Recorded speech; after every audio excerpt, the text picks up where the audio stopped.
What's up, NFL fans? What's up, PhinsTalk Nation? What's up, Dolphin Nation? How you doing today?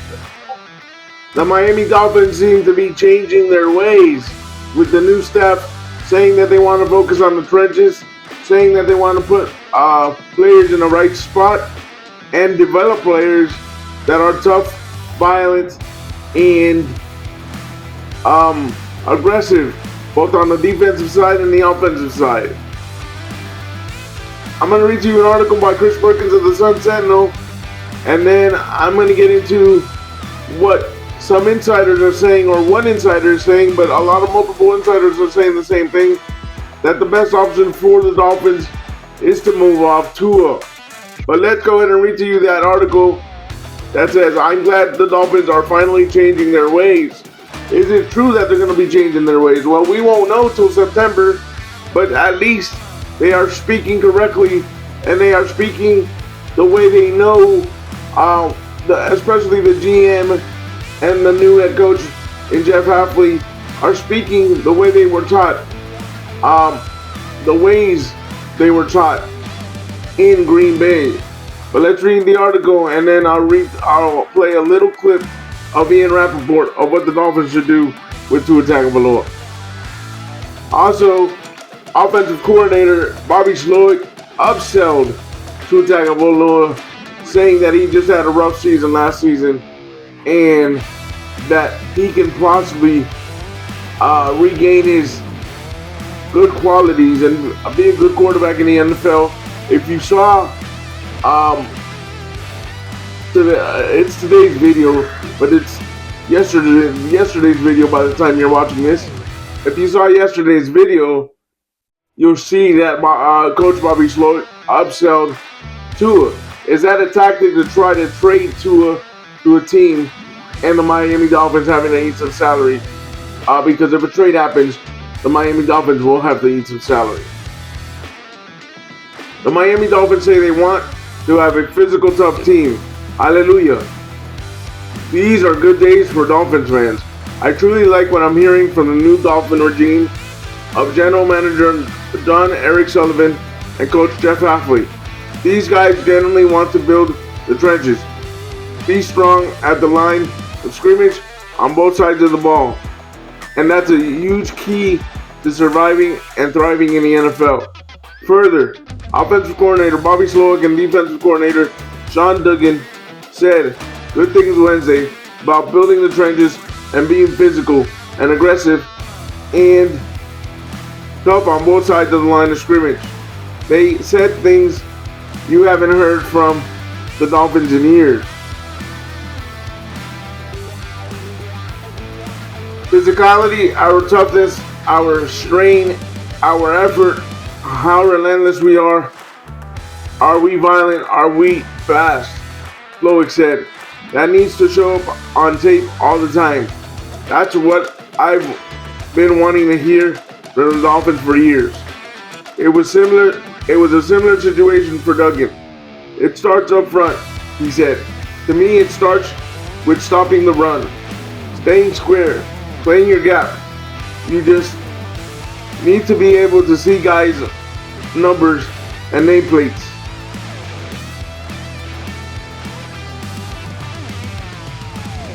This goes deep. It sounds as though the days of finesse, cute football are done.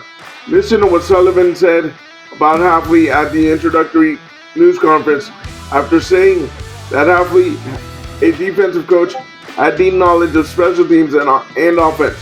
I think it's more importantly the toughness and the kind of attitude and competitive atmosphere that he will bring to his football team will speak for itself as we move down the road, he said. Being good on both sides of the line of scrimmage makes it easier to be good on both sides of the ball. And we're seeing that trend pay off in a big way recently. More and more we're seeing teams that are good on both sides of the ball rather than being lopsided. Balance is winning. Many successful teams are in the top 10 in the league on both sides of the ball. Look at the Super Bowl teams. The New England Patriots were number 2 in scoring in the regular season at 28.8 points per game, and the Seattle Seahawks were number 3 at 28.4. Defensively, Seattle was number 1 in scoring defense at 17.2 points per game allowed, while New England was at number 4 at 18.8 points per game allowed. The Los Angeles Rams, who advanced to the NFC Championship game, were number 1 in scoring at 30.5 points per game allowed or scored, and number 10 in scoring defense at 20.4 points per game allowed. The Jacksonville Jaguars, who lost in the wild card round of the playoffs, but won 13 games despite having a first-year GM and coach, were the number 6 in scoring at 27.9 points per game, and number 8 in scoring defense at allowing 19.8 points per game. The Dolphins were number 25 in scoring offense at 20.4 points per game, and the number 24 scoring defense at 24.9 points per game.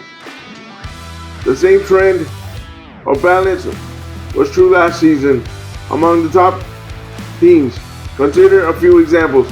The Philadelphia Eagles, the Super Bowl champs, were number 7 in the regular season, scoring at 27.2 points per game, and the number 2 in the regular season scoring defense at 17.8 points per game allowed. The Baltimore Ravens, who advanced to the AFC Championship game, were number 3 in scoring at 30.5 points per game allowed, and number 9 in scoring defense at 21.2 points per game. The Green Bay Packers, with Sullivan serving as Vice President of Player Personnel, was number 8 in scoring at 27.1 points per game, and Affley, first season as defensive coordinator, number 6 in scoring defense allowed at 19.9 points per game allowed. Miami was number 22 at 20.3 points per game, and number 10 in scoring defense at 21.4 points per game allowed during the 2024 season. Being strong in the trenches would help Miami greatly. The Dolphins already have a start for building in the trenches with their drafts of the past 2 years. In 2024, they selected edge rusher Chop Robinson in the first round and left tackle Patrick Paul in the second round. 2025, they selected defensive tackle Kenneth Grant in the first round and left guard Jonas Savaiana in the second round. Defensive tackle Jordan Phillips in the 5th round, and defensive tackle Zig Biggers in the 7th round. They should continue building the trenches, even if it's not in the 1st and 2nd round of this April's draft. Miami has the number 11th and the number 43rd pick. The Dolphins also have 3 third-round picks, number 75, number 87, and number 90. This seems to be the new Dolphins era with new points of emphasis. To start things off, they want toughness in the trenches. I like what I'm hearing from the new regime, but I want to see it on the field. I want to see if it's true. I want to see if they're violent, and I want to see if they build through the trenches and we get away from the old finesse eras which we've had in recent days. As far as for Tua Tagovailoa, Ian Rappaport is reporting that, of course, they have several options, but the best option should be trading Tua Tagovailoa. Let's hear from Ian Rappaport, and I've already given you my thoughts on a previous video, but I'll summarize my thoughts after we hear from Ian Rappaport.